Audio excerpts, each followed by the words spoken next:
नमस्कार बच्चों। तो आज हम करेंगे substance in the surrounding their state and property की exercise. Okay, first one, in the paragraph below write solid, liquid and gas in each of the bracket depending on the substance refer in just before. ठीक है ना, उसके जो bracket दिया उसके पहले जो भी सबस्टेंस दिख रहा है उसको आपको लिखना है कि ये कौन से फॉर्म में है, लिक्विड में है, सॉलिड में या गैस फॉर्म में।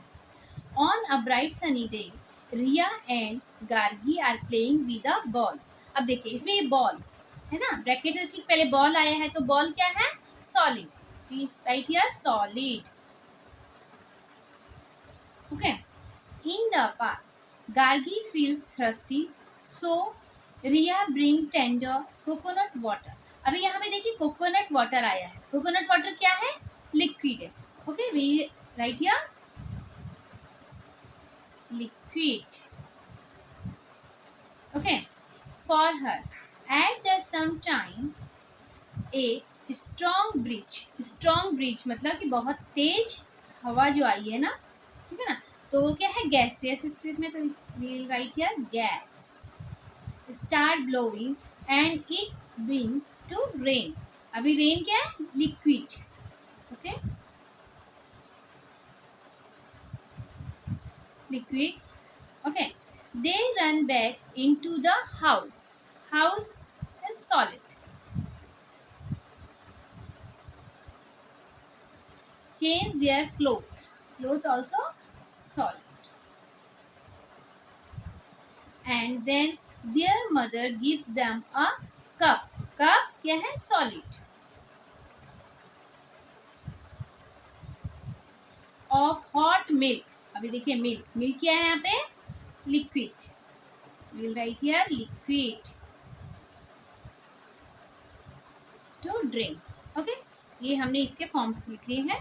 Now discuss. Riya pour some water from her bottle into another bottle, does it change the shape of the water. Riya ने क्या किया, अपनी एक बॉटल से दूसरी बॉटल में पानी डाला, ठीक है ना, तो वो क्या वाटर अपना शेप को चेंज करेगा। ठीक है, हाँ, ये वाटर अपने शेप को चेंज, क्योंकि वाटर क्या है, लिक्विड है, ठीक है ना, तो लिक्विड अपने शेप को क्या करता है, हमेशा चेंज करता है, जिस कंटेनर में हम डालते हैं उसका ही शेप ले लेता है। Okay, now we will write yes the shape of the water will change because liquid do not have a shape of their own. ठीक है, अपना उनका कोई भी शेप नहीं होता है। They take the shape of the container in which they are present. ठीक है, जिसमें हम रखेंगे उसी का वो शेप ले लेते हैं। Okay, next is Halima picks up a small stone from the ground and put it in the water in a dish. Does the shape of the stone change? ठीक है ना, हलीमा ने कुछ स्टोन किस में डाले हैं, एक डिश में डाले हुए हैं, तो क्या स्टोन अपने शेप को चेंज करेगा, नहीं, क्योंकि क्या स्टोन क्या है, सॉलिड है, ठीक है ना, और सॉलिड कभी भी अपने शेप को चेंज नहीं करता है। ओके, ये देखिए हम इसमें ये लिखेंगे, no, the shape of the stone will not change because solid have definite shape. They do not change their shape and retain it. No matter, no, okay, no matter how it is kept. इसका कोई भी ऐसा नहीं है कि हम कहीं पे भी रखेंगे तो ये अपने शेप को वैसे ही बना के रखता है, ठीक है, अपने शेप को चेंज नहीं करता है। Okay, now next one, write the properties of the substance। Water की प्रॉपर्टी क्या है, फ्लूइडिटी, मतलब फ्लो करता है। Okay, glass transparent and brittle. ठीक है ना, ट्रांस से हम अपने एक साइड से दूसरी साइड भी देख सकते हैं, और ये ब्रिटल भी होता है, मतलब टूटने पे इसके छोटे छोटे पीसेस होते हैं। Okay, chalk brittle. Iron ball कैसी थी, हार्डनेस इसकी जो प्रॉपर्टी है। शुगर सॉल्युबिलिटी मतलब ये अगर हम लोग इसको किसी भी चीज़ में डालते हैं, किसी लिक्विड में डालेंगे तो ये क्या होगा, उसमें मिक्स हो जाएगा, सॉल्युबल है। ओके, सॉल्ट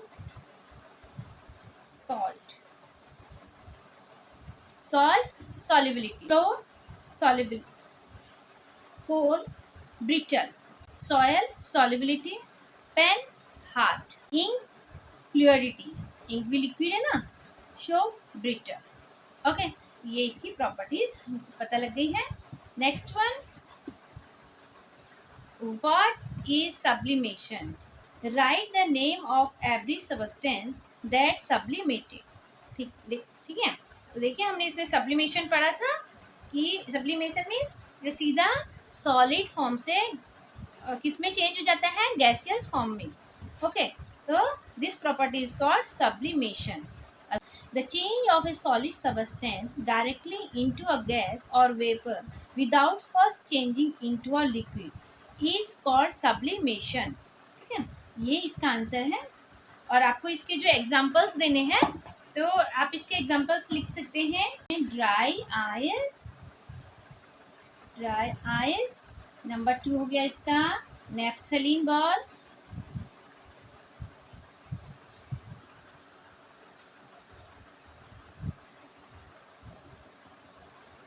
ठीक है, नेफ्थलीन बॉल्स एंड कैम्फर, कपूर जिसको हम लोग बोलते हैं, कैम्फर। ओके, ये इसके एग्जांपल्स हो गए।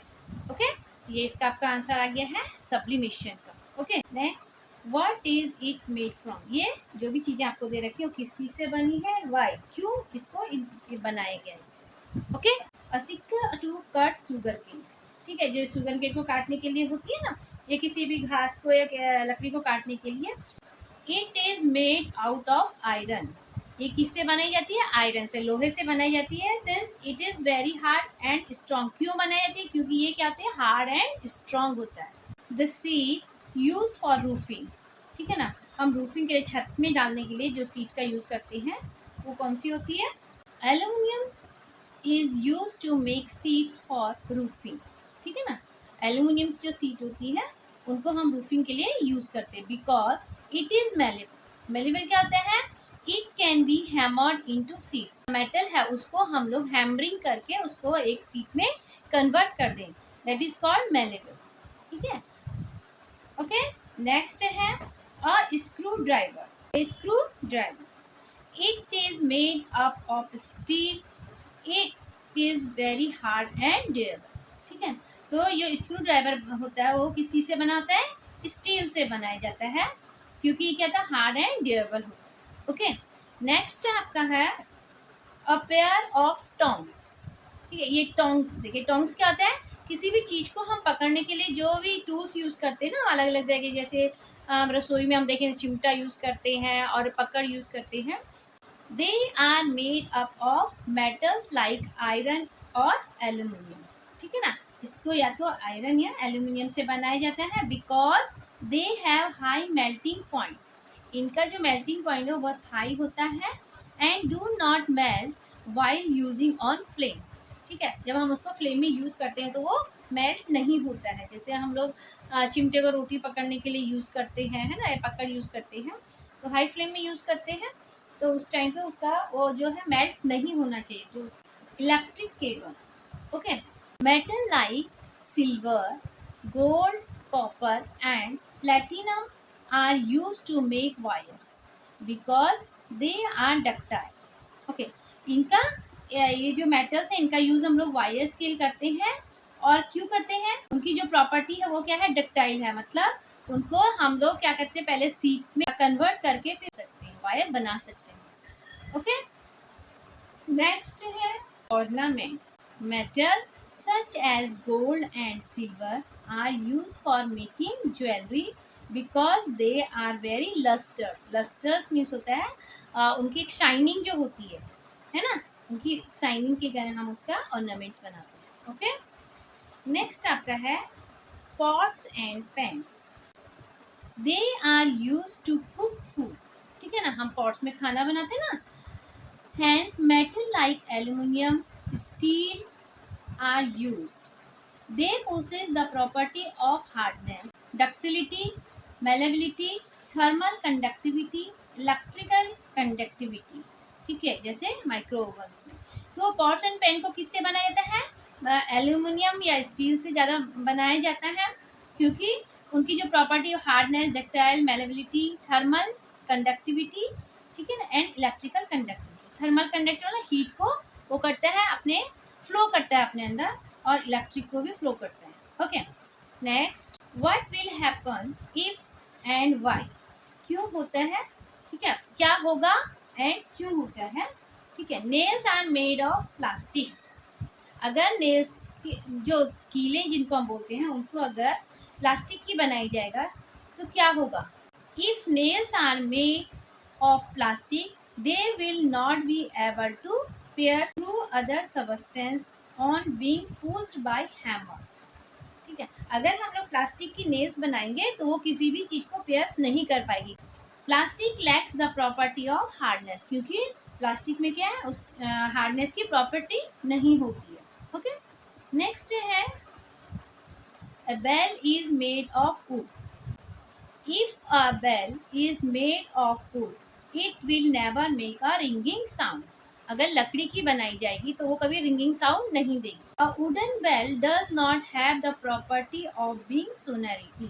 एक जो वुडन बेल होगी उसकी जो प्रॉपर्टी होगी वो सोनैरिटी की नहीं होगी। सोनैरिटी मतलब कि रिंगिंग साउंड उसमें नहीं आएगा। Okay, sonority is the property of metal to produce a ringing sound. Okay, rubber is not fitted on a pair of tongs, ठीक है। अगर टोंग्स बने, जो मैंने आपको बताया था ना अभी, जो हमने पढ़ा था कि मेटल्स के बनाए जाते हैं, तो अगर उसमें रबर को फिट नहीं किया जाएगा तो क्या होगा।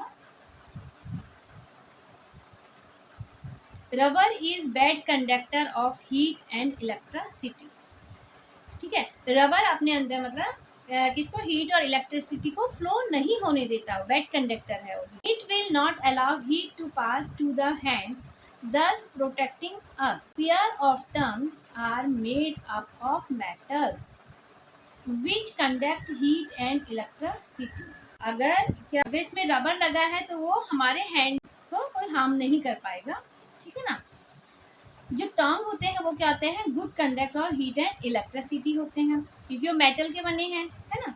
They have property of thermal and electrical conductor, मतलब वो अपने अंदर हीट और इलेक्ट्रिसिटी को अच्छे से फ्लो होने देते हैं। If rubber is not fitted on a pair of tongs, अगर टंग्स में रबर को फिट नहीं किया जाएगा, we will not be able to lift hot object with it, ठीक है। तो हम इससे गर्म चीज़ों को नहीं उठा पाएंगे, क्योंकि क्या होगा, अगर हम इससे गर्म चीज़ों को उठाएंगे तो जो टोंग्स में भी वो हीट को क्या करेगा, फ्लो करेगा, क्योंकि वो मेटल का बना हुआ है। और जब वो टोंग पे करेगा, हमने अगर टोंग्स को पकड़ा है तो हाँ क्या होता है, हम उसमें जल सकते हैं। ओके, इसलिए उसमें रबर फिट किया जाता है। Okay, knife is made of would, अगर लकड़ी का चाकू बनाया जाएगा तो क्या होगा, would does not have the property of malleability, ठीक है। तो वुड की जो प्रॉपर्टी है वो मेलेबिलिटी नहीं है, मतलब उससे हम एक थिन स्टिक नहीं बना सकते हैं। Therefore the edge of wooden knife will be blunt, इसलिए जो वुडन का जो हमने चाकू बनाया है वो क्या होगा, उसका किनारे जो होंगे वो ब्लंट होंगे, ठीक है ना। Hence we will not be able to cut any things with it, और जिससे अगर वो ब्लंट होंगे तो हम उससे कोई भी चीज़ को नहीं काट सकते हैं, ठीक है ना। Next, an axe is made of rubber, अगर एक्स को क्या बनाया जाएगा, रबर का बनाया गया तो क्या होगा, ठीक है ना। एक्स किसके बना रहता है, लोहे से बनाए रहते हैं ना, और वो किस काम आते हैं, लकड़ी काटने के काम आते हैं। तो अगर उसको रबर का बनाया जाएगा तो क्या होगा, if an axe is made of rubber it will not be use to cut wood और ट्री, ठीक है। तो हम उसको लकड़ी को काटने के लिए और ट्री को काटने के लिए यूज नहीं कर सकते हैं। Rubber does not have the property of hardness, ठीक है, जो रबर की जो प्रॉपर्टी है वो हार्डनेस नहीं है। That is required to push through to cut it, ठीक है ना। तो उससे हम लोग कोई भी चीज को नहीं काट सकते। Next, who am I, first is I am found in a thermometer, I major your temperature. हमने थर्मामीटर में पढ़ा था ना कि जो उसका नीचे का जो बल्ब होता है उसमें क्या भरा रहता है, मर्क्यूरी, ठीक है।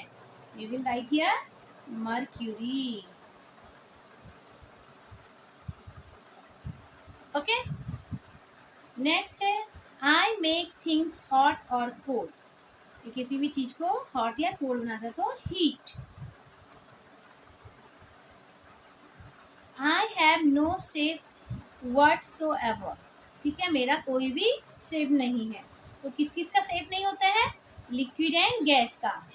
We will write here liquid, gas. ठीक है ना।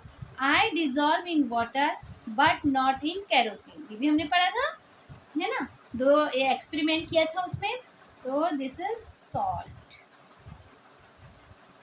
ये पानी में तो डिजॉल्व हो जाता है बट केरोसिन में डिजॉल्व नहीं होता। ओके, नेक्स्ट है व्हाई डज दिस हैपन, ये क्यों होता है। Coconut oil thickness in winter, जो coconut oil is in liquid state, ठीक है ना। कोकोनट ऑयल किस में रहता है, लिक्विड स्टेट में रहता है। In winter the temperature start decreasing, जब ठंडियों में टेम्परेचर कम होना स्टार्ट हो जाता है, डिक्रीज होना हो जाता है, कोकोनट ऑयल स्टार्ट कूलिंग और लॉसिंग हीट, तो कोकोनट ऑयल जो है वो ठंडा होना स्टार्ट और अपनी हीट को क्या कर देता है, लॉस कर देता है ना, अपनी हीट को लॉस करेगा। It change to solid state, जब हीट लॉस होगी तो वो किस में चेंज हो जाता है, सॉलिड में आ जाता है। दस coconut oil thickness in winter, इसलिए वो विंटर में क्या हो जाता है, थिक हो जाता है। ओके, नेक्स्ट है kerosene left open in a dish disappear, अगर केरोसिन को किसी डिश में बर्तन में रखा गया है, ठीक है, तो कुछ टाइम के बाद डिसअपियर हो जाता है। When kerosene is left open in a dish it is exposed to surrounding temperature, ठीक है ना।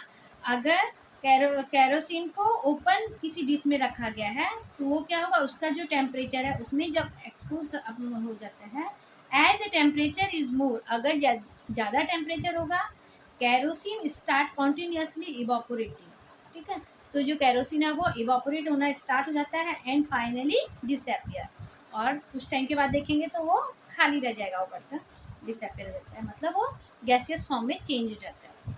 ओके, नेक्स्ट है the fragrance of incense sticks lighting in one corner of a room spread to the other corner. जब हम क्या करते हैं, किसी भी अगरबत्ती को जलाते हैं ना, तो उसकी जो स्मेल है वो क्या होती है, एक कॉर्नर से पूरे रूम में फैल जाती है, ठीक है। तो ये कैसे होता है, देखिए, the fragrance of incense stick is given out in the form of scented vapours. Vapours क्या होते हैं, गैस, गैस है ना, गैसेस स्टेट है, तो वो क्या करेंगे, उसके जो मॉलिक्यूल्स हैं वो पूरे रूम में फैल जाते हैं, ठीक है।